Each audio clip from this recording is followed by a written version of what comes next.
bendiga. Nos gozamos y nos alegramos de tenerte en esta hora con nosotros, amado hermano, amado amigo, que estás para juntos, congregados en el nombre del Señor Jesucristo, adorar a Jehová, Dios de los ejércitos, el único Dios, el Dios verdadero, el Dios de Israel. Para eso estamos unidos en esta hora. Dios nos ha dado esta bendición de, sin importar las distancias, sin importar si estamos ya sea en un lugar cerrado, en un lugar abierto, en el trabajo, en la calle, en un carro, podamos juntos, en un mismo espíritu, en un mismo sentir, adorar en espíritu y en verdad al único que merece honra, gloria y alabanza, Jehová, Dios de los ejércitos. Dios te bendiga.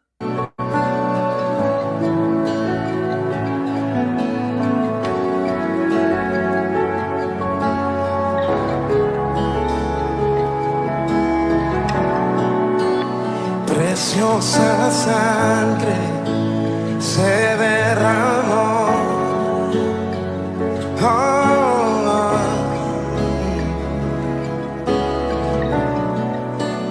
preciosa sangre fluyó por amor,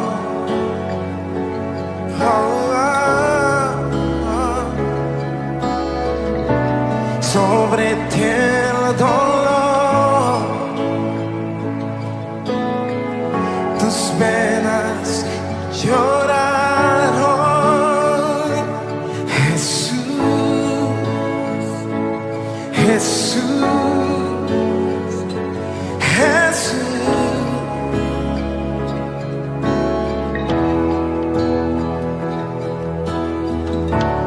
Hay poder en la sangre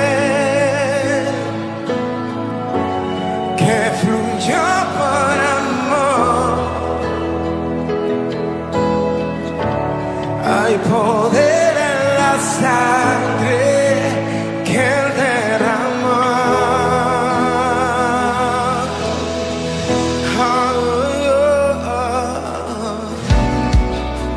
Preciosa sangre que me purificó.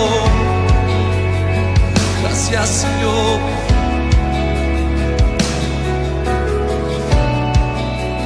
Preciosa sangre que me transformó. Jesús, gracias. Sobre ti el dolor, tus venas lloraron. Jesús, Jesús, Jesús.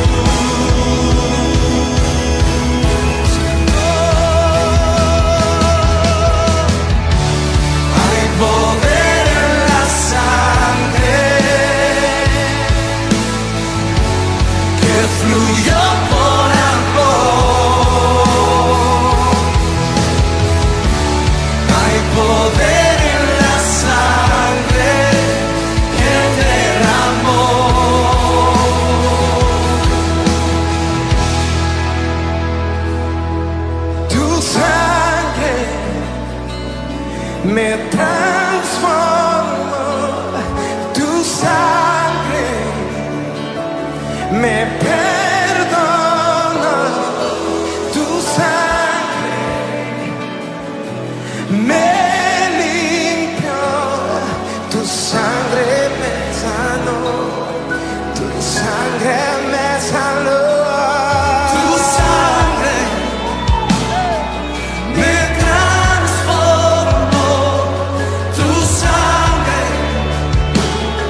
disfrutamos todos aquí en ese lugar. Tu amor, lo disfrutamos. Oh, Cristo, tu sangre derramada valió la pena.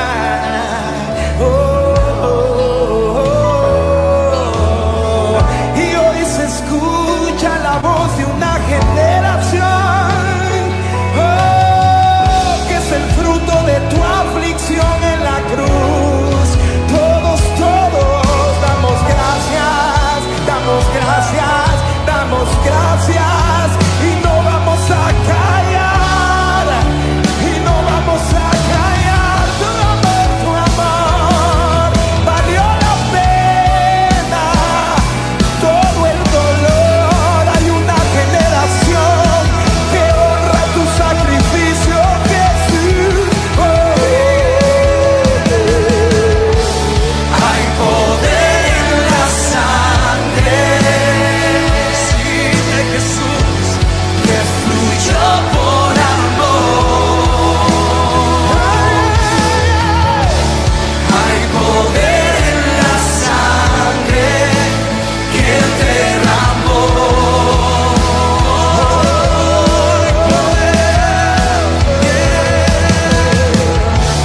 Hay poder en la sangre que fluyó por amor. Hay poder en la sangre que Él derramó.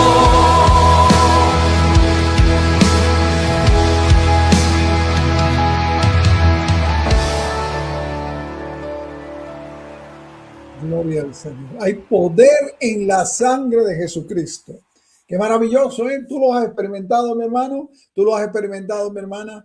Tú has recibido a Jesucristo como tu Salvador, como su Señor, tu Señor. Tú has experimentado el poder de la sangre de Cristo. Tú lo estás experimentando en esta misma hora.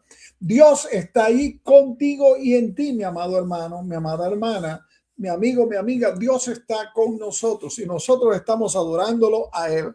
Permite que el Espíritu Santo de Dios te dirija al gozo, a la alabanza, a la adoración que solo Dios merece. Recuerda que Dios no está limitado a lugares, ni a espacios, ni a iglesias, ni a templos, sino que Dios está con todo aquel que le busca, le sigue y le adora.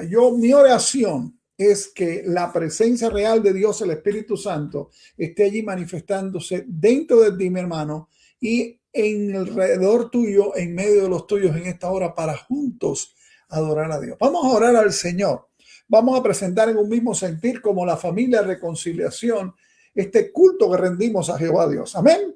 Padre, te bendecimos, te exaltamos y te damos gloria porque solo tú la mereces, Señor. Rogamos que tú perfecciones nuestra adoración porque queremos adorarte en espíritu y en verdad, Señor. Queremos que tú recibas nuestra adoración, no solo en este momento, sino en cada instante, Señor, de nuestras vidas desde ahora y para siempre. Estamos en un mismo sentir, Señor. Estamos como la familia reconciliación. Estamos como tu pueblo, Señor.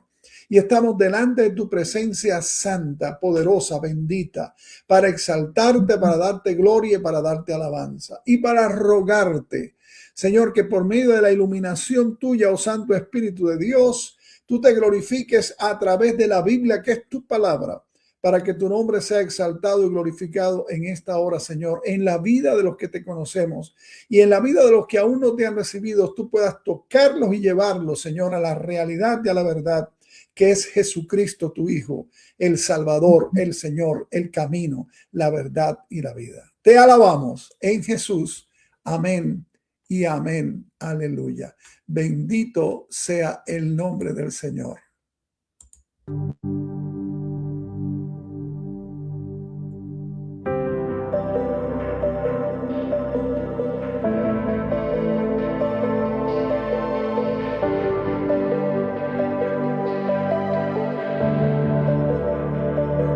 El nombre Jesús fue su sangre derramó y con poder resucitó. El hombre Jesús fue y venció en la cruz y te dice: ven a mí, ven a mí. Jesús, eres la verdad, el camino y la vida. Jesús, eres la verdad, el camino y la vida. El nombre Jesús fue y murió en la cruz y su sangre derramó y con poder resucitó. El hombre Jesús fue y venció en la cruz y te dice: ven a mí, ven a mí. Jesús, eres la verdad, el camino y la vida. Jesús, eres la verdad, el camino y la vida.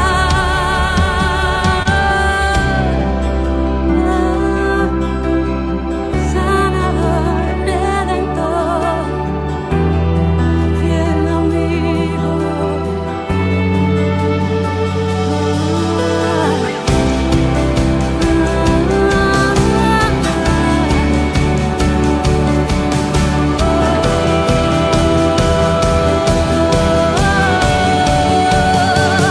Eres el pan de vida, tú eres la verdad, eres el Rey de Reyes, eres el gran yo soy, tú eres el Mesías, eres Hijo de Dios, tú eres invencible, eres el vencedor, eres el pan de vida, tú eres la verdad, eres el Rey de Reyes, eres el gran yo soy, tú eres el Mesías, eres Hijo de Dios, tú eres invencible, eres el vencedor.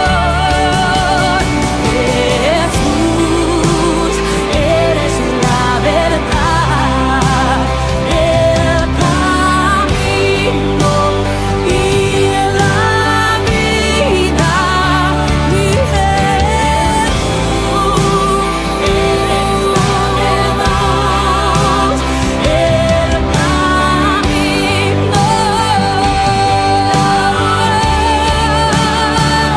Eres el pan de vida, tú eres la verdad, eres el Rey de Reyes, eres el gran yo soy, tú eres el Mesías, eres Hijo de Dios, tú eres invencible, eres el vencedor, eres el pan de vida,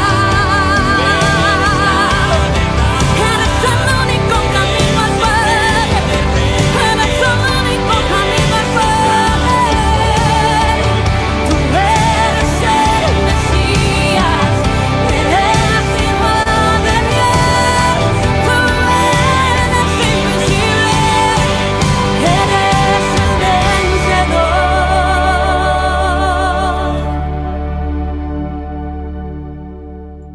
Gloria al Señor. Todo eso es Jesucristo. Bendito sea el Señor. Alabamos al Señor. Y antes de meditar en el sermón, el mensaje, la prédica, lo digo en lengua para que todo el mundo entienda, ¿verdad? La palabra que está en Lucas capítulo 18 y el tema es personajes con un mensaje para hoy. Personajes con un mensaje para hoy. Antes de esto vamos a unirnos en una oración al unísono, juntos, en la familia Reconciliación, donde acostumbramos cada vez que nos reunimos orar por esas peticiones que están allí en lo más profundo de nuestro corazón. Esas peticiones que sabemos que conforme a la voluntad de Dios podemos interceder delante del Rey de Reyes, y podemos estar seguros que tendremos respuesta. Bendito sea el Señor, ¿verdad? Alaba usted al Señor. Pero antes vamos a decir nuestro versículo. Nuestro versículo hace bastante tiempo que no lo repetimos juntos. Vamos a repetirlo juntos. Aleluya. Porque el Señor, nuestro Dios Todopoderoso, reina. No, eso nada más fue un avance, ¿eh? Vamos ahora a decirlos todos juntos. Aleluya, porque el Señor, nuestro Dios Todopoderoso, reina. Padre, seguimos ante tu presencia y exaltamos tu misericordia y tu gracia sobre cada una de nuestras vidas, Señor. ¿Qué sería de nosotros? ¿Qué sería de este mundo, Señor? ¿Qué sería sin ti? Te exaltamos porque tú eres el Dios creador, el Dios sustentador, el Dios que salva, el Dios que sana, el Dios que liberta, el Dios que da bendición sobre bendición. A ti sea la gloria y la alabanza, Jehová Dios de los ejércitos. Vamos juntos en esta hora, Señor, llevando ante tu presencia esas peticiones desde lo más profundo de nuestros corazones. Esas peticiones que conforme a tu voluntad llevamos ante ti, porque sabemos que tú has dicho, clama a mí y yo te responderé. Y nosotros sabemos, sí Señor, sabemos que tú eres el Dios que responde a la oración. Esperamos y confiamos solamente en ti, Señor. Ponemos toda ansiedad sobre ti, ponemos toda preocupación, ponemos toda petición, porque sabemos que tú tienes cuidado de nosotros. Te exaltamos en Jesucristo. Amén y amén. Bendito sea el nombre del Señor. Bueno, estamos con este tema de hoy, ¿verdad? Personajes con un mensaje para hoy. Personajes con un mensaje para hoy. Y yo te pido que busques en Lucas 18. Ten Lucas 18 ahí a la mano, porque vamos a estar no solo a la mano, sino lo vamos a estar leyendo en la Biblia. Nunca me cansaré de repetirte que creer a la Biblia, lee la Biblia, estudia la Biblia, porque la Biblia es la palabra de Dios. Sí, no confíes en lo que los hombres te dicen por decir o las interpretaciones que te dan por dártela. Confía en la palabra revelada de Dios, que es la Biblia. Gloria al Señor. Cada vida tiene algo que enseñarnos. Necesitamos ser receptivos a las personas que nos rodean para aprender lo que Dios quiere enseñarnos por medio de ellas. Sí, así es.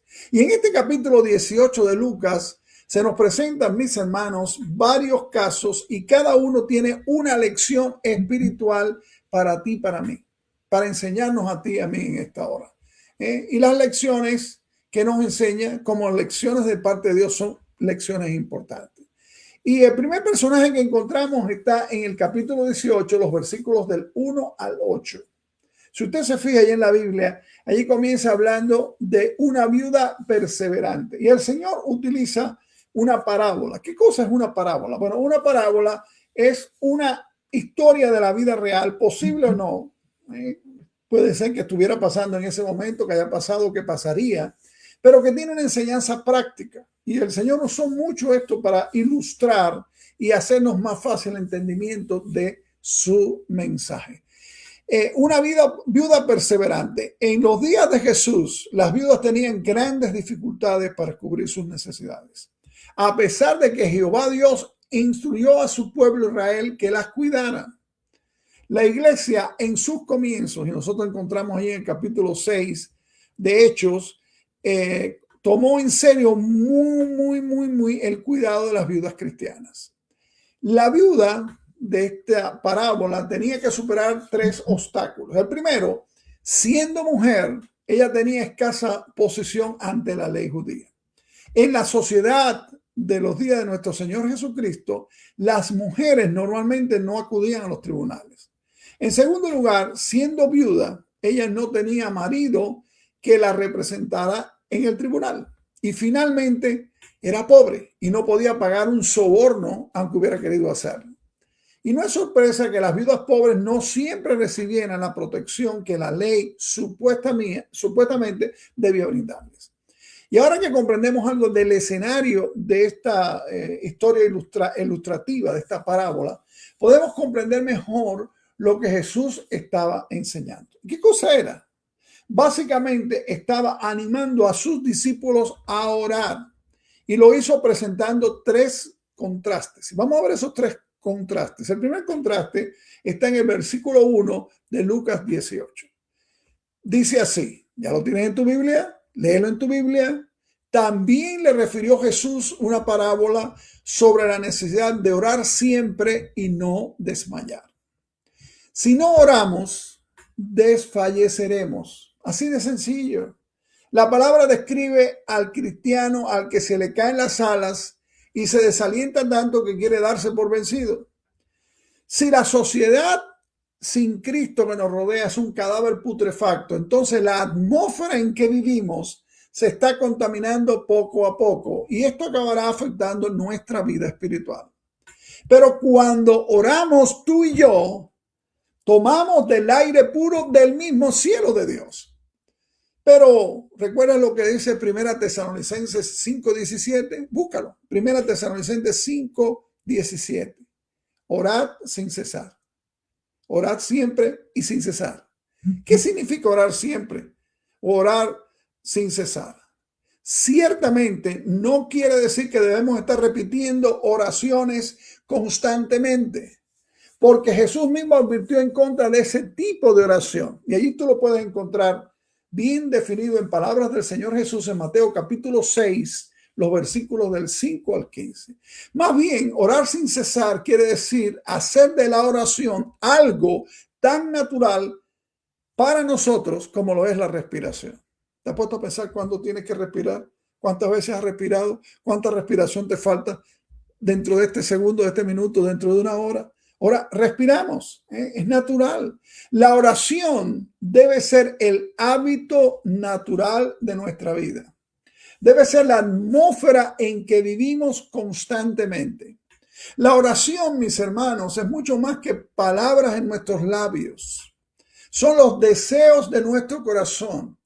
Y nuestro corazón está constantemente deseando ante Jehová Dios. Incluso si nunca decimos una sola palabra. Así que orar sin cesar quiere decir tener deseos tan santos en nuestro corazón, en la voluntad de Dios, que constantemente estamos en comunión amorosa con Dios Padre, suplicando su dirección y su bendición. No es cuestión de horas, no es cuestión de lugares, no es cuestión de días, es cuestión de un vivir en esta condición. ¿Y qué debemos escoger? ¿Vas a escoger orar o vas a escoger desfallecer? Ese fue el primer contraste, ¿verdad? El contraste en orar o desfallecer. El segundo contraste en esta historia ilustrada, parábola de la viuda, está en los versículos 2 al 5. La viuda contrastada con los hijos de Dios. Mira lo que dice allí Lucas 18, 2 al 5. ¿Listo? ¿Lo leemos? Diciendo, había en una ciudad un juez que ni temía a Dios ni respetaba a hombre. Y había también en aquella ciudad una viuda, la cual venía a él diciendo, hazme justicia de mi adversario.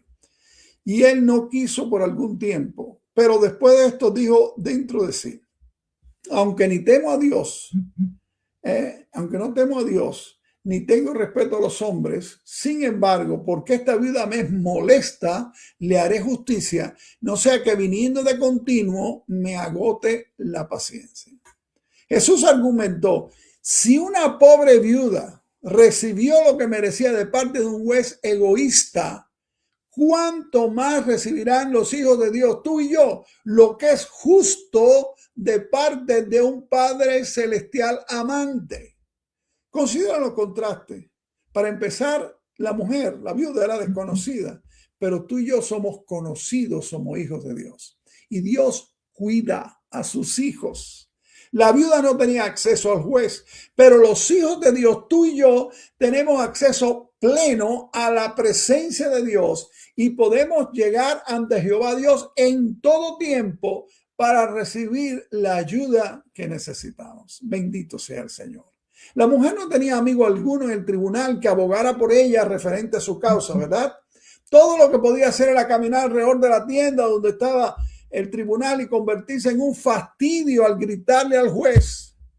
Pero cuando los cristianos oramos, tenemos en el cielo a Jesucristo, que es nuestro Salvador y a la vez nuestro abogado y nuestro sumo sacerdote, quien constantemente, aleluya, nos representa ante el trono de Dios. Cuando oramos podemos abrir la palabra de Dios y apropiarnos de muchas promesas. Pero la viuda no tenía ninguna promesa que pudiera reclamar para convencer a este mal juez que oyera su causa. Nosotros no solo tenemos las promesas infalibles de Jehová Dios, sino que también tenemos a Dios el Espíritu Santo, como dice la Biblia, quien nos ayuda en nuestras oraciones. Léelo allí en Romanos capítulo 8, versículos 26 y 27. Tal vez el mayor contraste es el de la viuda acudiendo a un tribunal, pero los hijos de Dios, tú y yo, acudimos ante el tribunal de la gracia. Ella suplicó en su pobreza, pero nosotros tenemos a nuestra disposición todas las riquezas de Jehová Dios para suplir cada una de nuestras necesidades. El tercer contraste es el juez contrastado con Dios el Padre. Y vamos a leer los versículos del capítulo 18.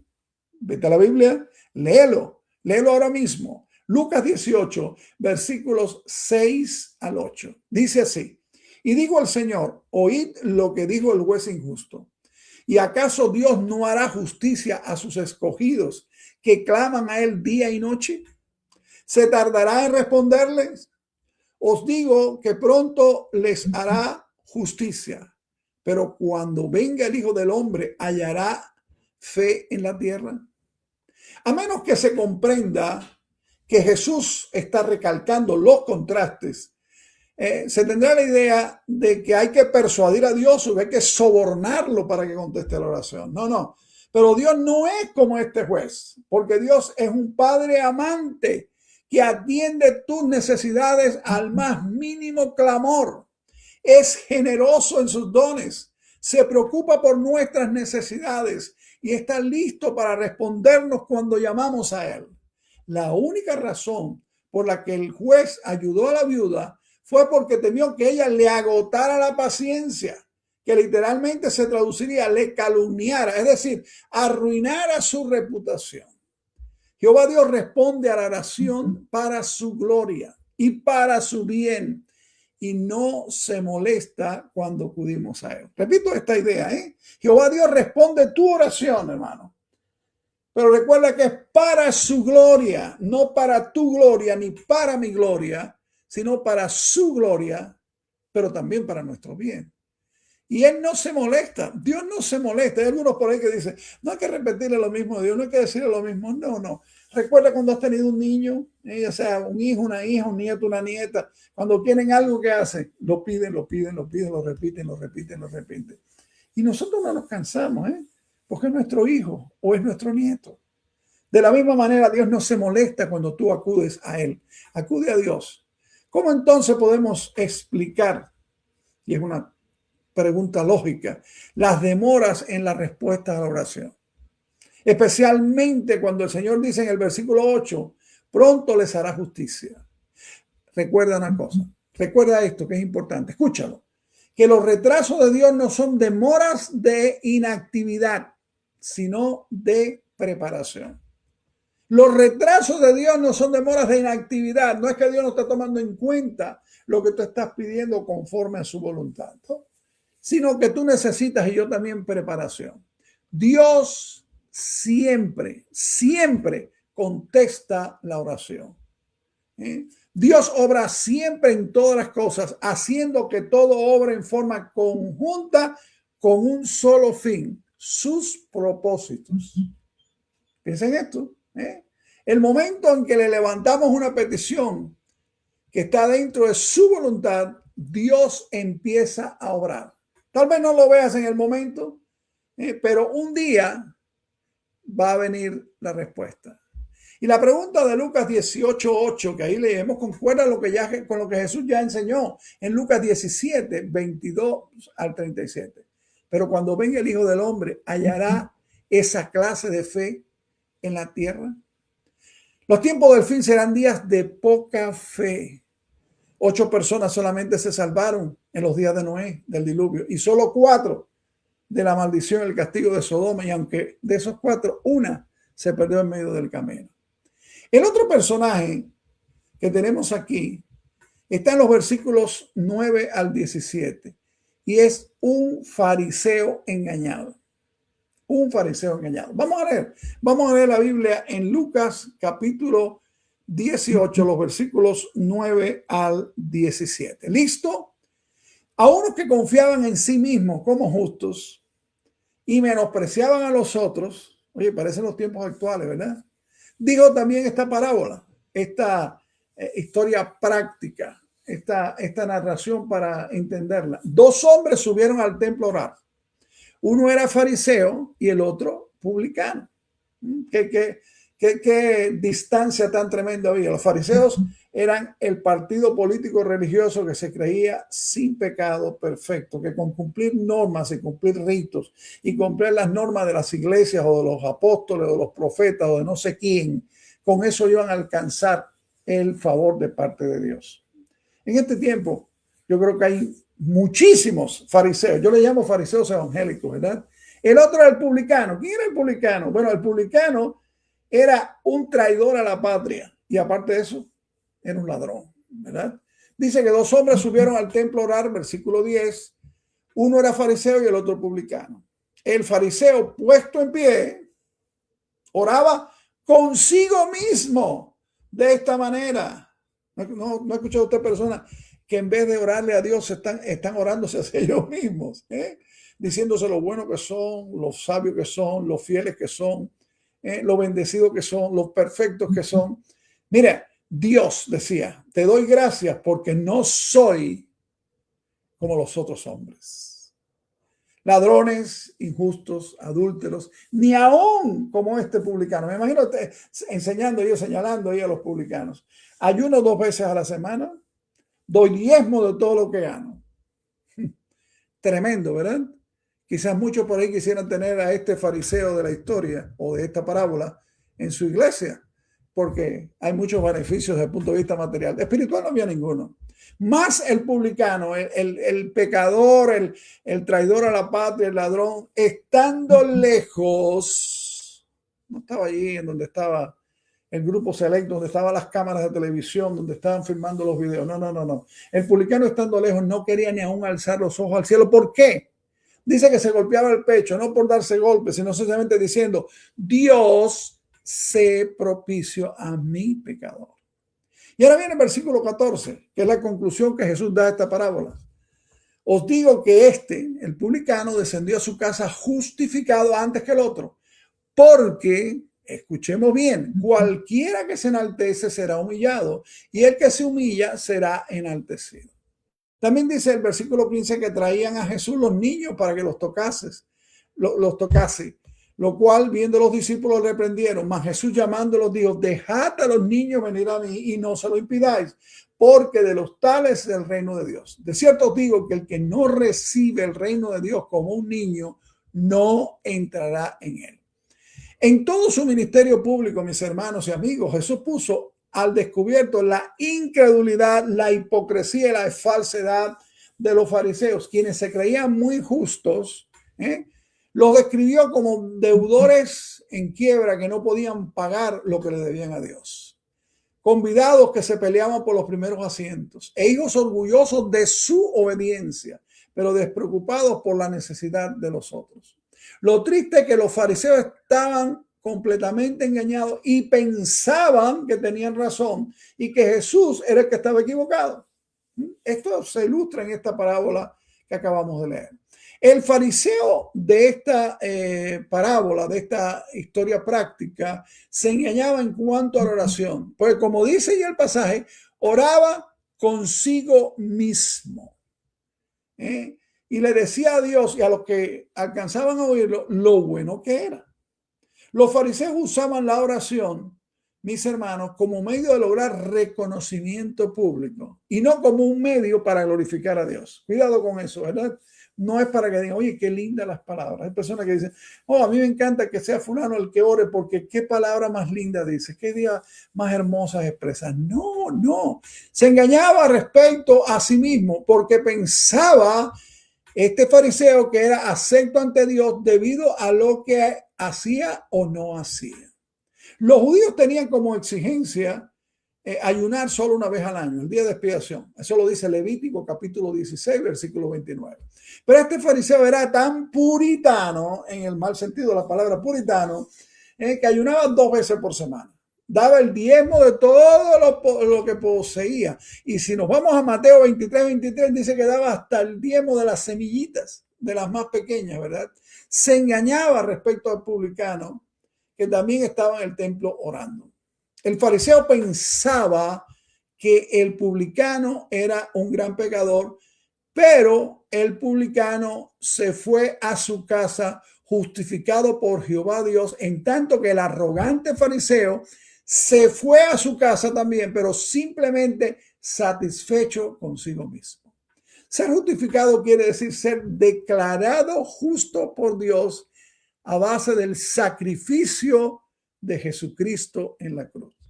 El publicano se golpeaba el pecho porque reconocía en dónde residía su mayor problema y clamaba a Jehová Dios por misericordia. El publicano sabía la enormidad de sus pecados. Yo te pregunto, mi amado amigo, en esta hora, ¿reconoces tú la enormidad de tus pecados contra Dios? Recuerda que todos tus pecados, todos mis pecados, todos los pecados, aunque lo hagamos contra otras personas, otras condiciones, todos son contra Dios. Y el publicano de esta parábola sabía la enormidad de sus pecados, pero el fariseo ignoraba lo que había aún en su propio corazón. El orgullo del fariseo lo condenó, pero la fe del humilde publicano lo salvó. En contraste al arrogante fariseo están estos niños de los cuales aparecen en los versículos 15 al 17, que fueron llevados a Jesús.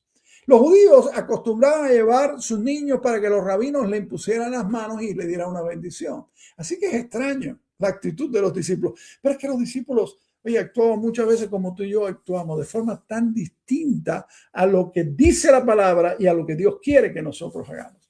Quizás había un buen sentir, que el Señor descansara, que no tuviera la molestia de poner manos sobre niños, etcétera, etcétera. Pero estaban equivocados. Y los discípulos eran famosos por tratar de salirse de la gente en este sentido. Jesús quiere que seamos como niños, pero no quiere niñerías. Un niño que no ha sido malcriado o consentido es un ejemplo de humildad, de fe y de dependencia. El niño tiene un sentido de asombro que hace la vida emocionante. Y la única manera de entrar al reino de Dios es llegar a ser como un niño y nacer de nuevo. Así dijo el Señor Jesús en Juan capítulo 3. Y si el orgullo del fariseo se hubiera hecho, el orgulloso fariseo se hubiera hecho un niño, él también habría sido justificado delante de Dios. Pero no quiso. Otro personaje en este capítulo que se levanta con un mensaje para ti, para mí hoy, está en los versículos 18 al 34 de Lucas 18. Y lo hemos llamado el joven insincero. Este joven rico, quizás es el único, yo creo que no hay otro caso en todos los evangelios, que vino a donde estaba Jesús y salió en peor condición de la que vino. Pero tenía tanto a su favor este joven rico. Mira, era moral, y también era religioso, era ferviente y probablemente había llenado todos los requisitos. Se hubieran dicho, no, yo lo quiero en mi iglesia de miembros, yo lo quiero en mi iglesia de miembros. Sin embargo, se negó a seguir a Jesucristo y por tanto, como dice el pasaje, se fue muy triste. ¿Cuál era el problema de este joven rico? Bueno, en una sola palabra, insinceridad. A pesar de que vino a Jesús, que era la persona precisa y correcta, a pesar de que hizo la pregunta de vida y recibió la respuesta correcta, tomó la decisión equivocada. Tomó la decisión equivocada. Amigo, ten cuidado. ¿Por qué? Porque no fue sincero con Dios ni con él mismo. Y por consiguiente, no hizo lo que se le dijo que debía hacer. Era un hombre insincero que dijo una cosa e hizo otra. Y queremos que consideremos algunos aspectos de lo que él fue o en los que él fue insincero. En lo primero que fue insincero están los versículos 18 y 19. ¿Leemos? Lucas 18, 18 y 19. Un hombre principal le preguntó diciendo, Maestro bueno, ¿qué haré para heredar la vida eterna? Jesús le dijo, ¿por qué me llamas bueno? Ninguno hay bueno, sino solo Dios. Y el primer aspecto de insinceridad fue su concepto de Jesucristo. ¿Cuál es el concepto tuyo de Jesucristo? A los rabinos lo llamaban maestro, pero era muy raro que a un rabino le dijera buen maestro. Los judíos reservaban la palabra bueno solamente para Dios.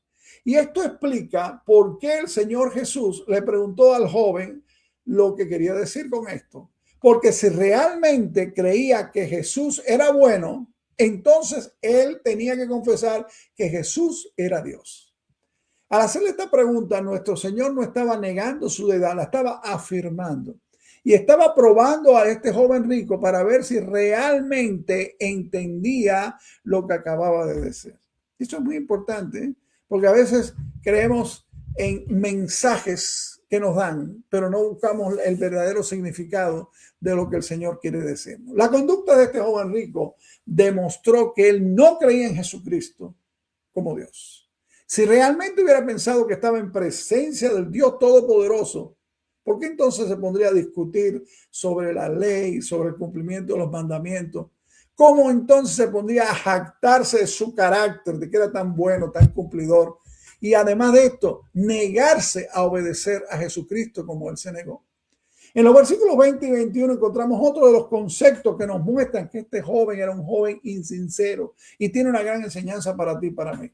Dice los versículos 20 y 21 de Lucas 18. Los mandamientos sabes, no adulterarás, no matarás, no hurtarás, no dirás falso testimonio, honra a tu padre y a tu madre. Él dijo, todo esto lo he guardado desde mi juventud. El concepto del pecado. Tenía un concepto equivocado de Jesucristo, pero también tenía un concepto equivocado del pecado. Tenía una idea superficial de su propio pecado. Yo creo que por eso es que no se está predicando acerca de la realidad y el pecado como lo que nos lleva a la eterna condenación, si no vamos a Dios reconociéndolo, arrepintiéndonos delante de Él, pidiéndole perdón y confiando solamente en Jesucristo. Por eso es que no se habla en estos tiempos, porque eso no es algo hermoso. En aquel tiempo estaba este hombre en el mismo problema, ¿verdad? Él trataba sinceramente de guardar la ley. Hay personas que se acercan y dicen, ¿qué tengo que hacer? ¿Cómo tengo que andar? ¿De qué manera me tengo que vestir? Si yo me empiezo a vestir así, si yo me empiezo a dejar de el pelo de esta forma, si yo dejo el camino de esta manera, si hablo de esta forma, si tengo una Biblia así basada, ¿eso será suficiente? Bueno, Jesús no le citó la ley como medio de salvación, porque la obediencia a la ley no nos salva. Cuidado con eso, Jesús le presentó la ley como un espejo que revela sus pecados. Y eso es lo que hace la ley. Revela cuán pecadores somos y cuánto necesitamos el sacrificio del Hijo de Dios, Jesucristo, para nosotros. Pero el joven miró al espejo y no quiso ver sus manchas y sus faltas en su vida. Que no sea ese el caso tuyo, mi amigo, mi amiga. Jesús conocía el corazón de este joven rico, como conoce tu corazón y mi corazón. Así que en lugar de predicarle sobre la codicia que llenaba su corazón, le pidió que hiciera algo que un codicioso jamás haría. Nadie se salva dando todos sus bienes a los pobres. Cuidado con eso, Pero nadie puede ser salvo si no se arrepiente de sus pecados y los abandona. Y este joven estaba poseído por algo terrible, el amor al dinero, y no quiso dejarlo. El otro concepto que en él estaba totalmente fuera de lugar está en los versículos 22 al 27. ¿Lo leemos? 22 al 27 de Lucas 18. Jesús, oyendo esto, le dijo: aún te falta una cosa. Vende todo lo que tienes, dalo a los pobres y tendrás tesoro en el cielo. Y ven y sígueme. Entonces él, oyendo esto, se puso muy triste porque era muy rico. Al ver Jesús que se había entristecido mucho, dijo: cuán difícil entrarán en el reino de Dios los que tienen riqueza. Porque es más fácil pasar un camello por el ojo de una aguja que entrar un rico en el reino de Dios. Y los que oyeron esto dijeron: ¿quién pues podrá ser salvo? Él les dijo: lo que es imposible para los hombres es posible para Dios. Aparte de un concepto equivocado de Cristo, un concepto equivocado del pecado, también tenía un concepto equivocado de la salvación. Este joven rico pensaba que la vida eterna se ganaba haciendo algo. Quizás mi amigo, mi amiga, en este mismo momento tú estás pensando lo mismo. Alguien te ha dicho: tú tienes que hacer esto, tú tienes que venir a la iglesia todos los días, tú tienes que orar 25 horas de las 24 del día, porque eso es lo que te va a hacer ganarte la salvación. La salvación no se gana. Esa es una idea típica de los judíos en el tiempo de Jesús. Pero cuando Jesús le indicó lo que debía hacer, él se negó a hacerlo. Quería obtener la salvación a su manera, no a la manera de Dios. Así que, como dice el pasaje, se alejó muy triste. Los discípulos del Señor se quedaron perplejos cuando Jesús declaró que era muy difícil que los ricos fueran salvos. Eran judíos y creían que las riquezas, bueno, y no solo los judíos, en este tiempo vemos a tanto que dice: si tú eres bendecido materialmente, eso quiere decir que tú tienes la bendición de Dios. Dios bendice materialmente. Pero bendición material no quiere decir bendición espiritual, de ninguna manera. La evidencia de la bendición de Dios no está en las cosas materiales. Las cosas materiales tienen su lugar, pero es un lugar que no es el lugar de Dios ni el que le corresponde a Dios. Las cosas materiales son cosas para aquí y para ahora, para disfrutarla y para bendecir con ella a los demás, no para otras cosas en este sentido. No es la posesión de riqueza, hermanos, lo que impide que alguien vaya a la presencia del Señor, al reino de Dios. No. Abraham fue rico, David fue rico, Salomón fue rico. El ser poseído por las riquezas y confiar en ellas es lo que hace difícil la salvación de los ricos. Lo vemos todos los días, ¿verdad? Las riquezas, tristemente. Y por eso yo creo que se aplica tanto el llamado evangelio de la prosperidad. Y algunos no lo predican directamente, no dicen: yo predico el evangelio de la prosperidad. Pero le dan un mensaje a las personas cuando ocupan el lugar del púlpito para predicar o para enseñar la palabra, en que le enseña que si tú sigues al Señor, tú vas a llenarte de bendiciones materiales. Eso es el evangelio de la prosperidad y no es el evangelio de Jesucristo, ¿verdad? Pero es algo que es práctico en un sentido. Las riquezas dan un falso sentido de éxito y de seguridad. Y cuando las personas se sienten satisfechas de sí mismos o de lo que tienen, se piensan que no necesitan a Dios. La historia de este joven rico es, mis hermanos, una advertencia a toda persona que quiere tener una fe cristiana que no requiere cambio de valores y de estilo de vida. Y tiene que haber cambio de valores y tiene que haber cambio de estilo de vida cuando tú conoces a Jesucristo de manera personal y tú tienes una relación de 24 horas, 7 días a la semana con Dios, por el sacrificio de Jesucristo mediante Dios el Espíritu Santo. Tiene que haber cambio de valores, tiene que haber cambio de estilo de vida. Jesús no manda a los pecadores que desean salvarse a que vendan todo lo que tienen y se lo den a los pobres, no. Pero sí nos convence de cualquier área de nuestra vida en la cual no seamos sinceros. No podemos ser como este joven insincero. Y el otro personaje que aparece en este capítulo está allí en los versículos 35 al 43 de Lucas 18. ¿Lo leemos? Lucas 18, 35 al 43. Allí encontramos un ciego decidido. Aconteció que acercándose Jesús a Jericó, un ciego estaba sentado junto al camino mendigando. Y al oír a la multitud que pasaba, preguntó qué era aquello. Y le dijeron que pasaba Jesús Nazareno. Entonces dio voces diciendo: Jesús, hijo de David, ten misericordia de mí. Y los que iban delante le reprendían para que callase. Pero él clamaba mucho más: Hijo de David, ten misericordia de mí. Jesús entonces, deteniéndole, mandó traerle a su presencia y cuando llegó le preguntó diciendo: ¿qué quieres que te haga? Y el Señor dijo, Señor, que reciba la vista. Jesús le dijo, recíbela, tu fe te ha salvado. Y luego vio y le seguía, glorificando a Dios. Y todo el pueblo, cuando vio aquello, dio alabanza a Dios. En esos días, mis hermanos, la ceguera era una aflicción común para la que no había remedio en aquel tiempo. Y todo lo que un ciego podía hacer era mendigar. Y este hombre no había nacido ciego, porque su petición fue recobrar la vista.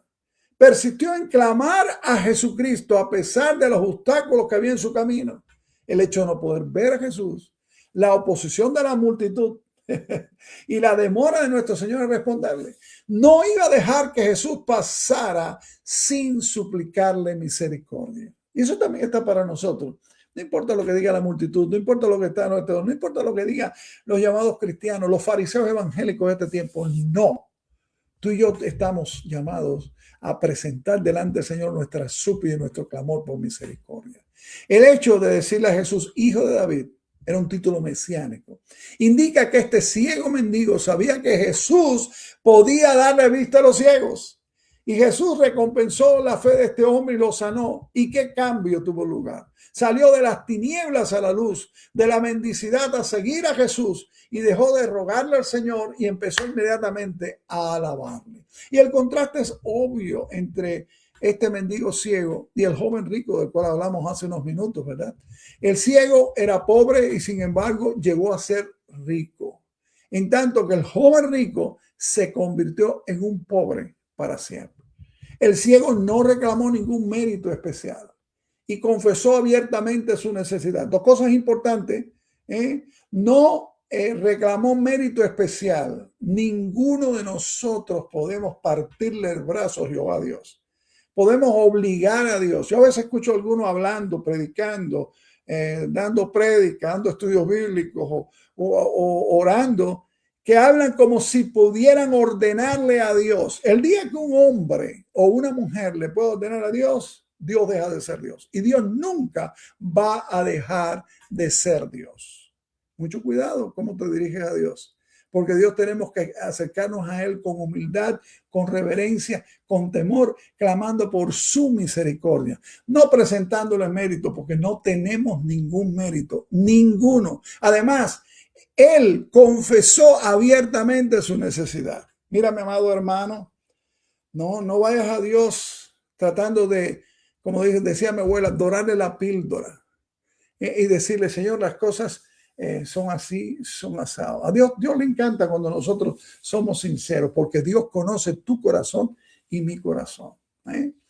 Y Dios quiere que le presentemos nuestra necesidad y llamemos a las cosas por su nombre, para que Él diga, hijo mío, entiendes, hija mía, entienda. Tú estás entendiendo que tú me necesitas y vienes a mí con mi necesidad. No para que yo te resuelva tu problema ahora a tu manera, sino para que yo glorifique mi nombre en medio de tu problema y le dé la solución como yo entiendo que debe hacer.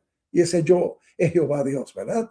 Cuidado en esto. El joven rico mintió en cuanto a sí mismo y se jactó de su carácter. El joven rico no quiso creer y se alejó de Jesús muy triste, pero el ciego creyó en Jesús y lo siguió con cantos de alabanza. Qué maravilloso, ¿verdad? Bueno, este capítulo 18 de Lucas tiene un significado muy práctico y muy vigente para hoy, para ti y para mí.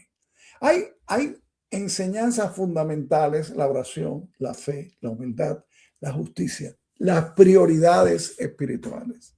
La viuda perseverante es un llamado a perseverar en la oración. Perseverar en la oración. No te canses, porque Dios no se cansó para salvarte a ti, ni para traerte a sus pies. Pero no solamente perseverar en la oración, sino en confiar en la justicia de Dios. ¿Y qué significa esto? No rendirse ante las injusticias o ante las dificultades. Seguir orando, aunque parezca que no hay respuesta inmediata. Y esta parte de Lucas 18 nos recuerda que Dios nos escucha, aunque el tiempo no sea el tiempo nuestro. Insiste con fe, hermano. Insiste con fe, mi hermana, sin perder la esperanza en Jehová Dios. Este fariseo engañado nos habla de que la humildad vale más que la apariencia religiosa. ¿No estás cansado de tanta apariencia religiosa? De tanta religiosidad, de tanto culto falso, plástico. Hay mucho plasticismo. Y Dios nos llama a la humildad, que es lo que vale más que la apariencia religiosa. No te creas mejor que otro por ser bueno, según tú. Dios valora un corazón sincero, no el orgullo espiritual. Evita juzgar a otros y reconoce tus propias faltas y tus propios pecados, mi hermano y mi hermana. El joven insincero nos habla del apego a la riqueza. El apego a la riqueza nos puede alejar de Dios. Recuerda que solamente hay dos dioses. Usted era pastor con tantos ídolos y esta religión. Hay dos dioses. Jesús lo dijo. Nadie puede amar a Dios y a las riquezas. Hay dos dioses, el Dios verdadero y las riquezas. No es que el dinero sea malo, sino que puede convertirse en un obstáculo para tu vida. Seguir a Dios implica prioridades claras, incluso sacrificios. Hace falta que evalúes si el dinero, el éxito o la comodidad están ocupando el lugar de Jehová Dios en tu vida. Y en cuanto a este mendigo ciego decidido, la fe activa trae transformación. Y esto significa que este hombre insistió hasta ser escuchado. Su fe no fue pasiva. Él gritó, clamó, buscó, pero sobre todo creyó. No te quedes callado, no, ante la necesidad. Busca a Dios. ¿Por qué? Porque la fe persevera, la humildad es clave y la confianza en Dios debe ser sincera, de tal manera que tus prioridades en todos los sentidos, pero especialmente espirituales, estén por encima de cualquier otra prioridad. Amado hermano, amada hermana, que Dios te bendiga y que tú puedas tomar estas palabras, no como mis palabras, yo las estoy también pidiendo al Señor que las aplique a mi vida. Que este mensaje de estos personajes de Lucas 18, tú puedas dejar que el Espíritu Santo de Dios los emplee, los use para que tu vida sea una vida más santa, más recta, más gozosa, más sincera. Recuerda que el Evangelio de Jesucristo es simple, es sencillo. Nosotros somos los que hemos complicado. Yo creo que los pastores somos muy culpables de todo esto. Hemos complicado, como los fariseos del tiempo de Jesús. Mira, si has practicado el fariseísmo evangélico, déjalo en el nombre del Señor y comienza a vivir, a predicar y a mostrar 24/7 la simplicidad y la sencillez del Evangelio, que es el que el Señor usa para a través de su Espíritu tocar los corazones, transformar las vidas, transformar las comunidades y traer bendición. Sé tú parte de esto para la gloria del Señor. Y tú, mi amigo, mi amiga que has estado con nosotros, ¿sabes algo? Dios quiere que tú lo recibas. Tú tienes que recibirlo. Tú eres una criatura de Dios, pero no eres hijo de Dios, porque para ser un hijo de Dios hay que reconocer primeramente que Dios es santo, santo, santo, y que tú, como yo, somos pecadores. Arrepiéntete de tus pecados delante de Dios en este mismo momento.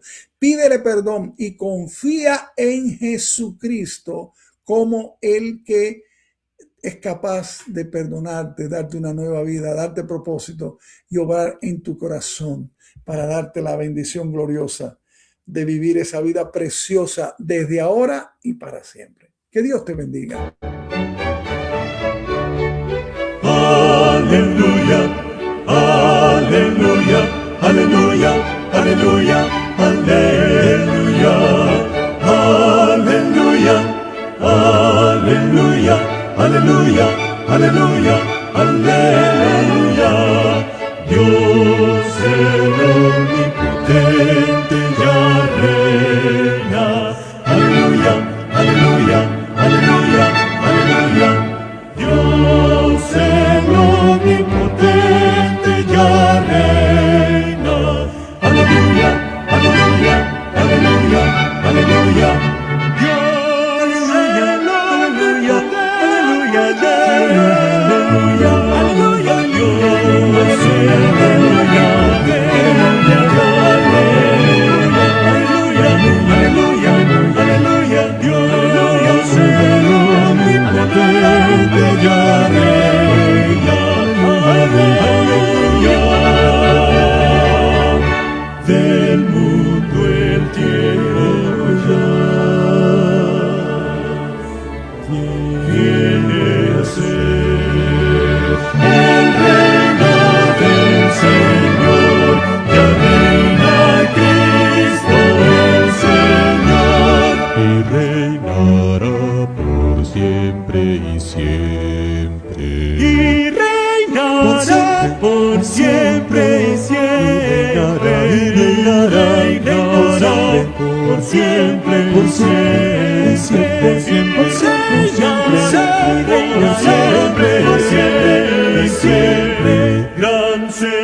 siempre, y siempre, aleluya, aleluya. Y eterno Rey, por siempre, y siempre, aleluya, aleluya. Gran Señor, por siempre, y siempre, aleluya, aleluya. Y eterno Rey, por siempre, y siempre, aleluya, aleluya. Gran Señor, por siempre, y siempre, aleluya, aleluya. Eterno Rey,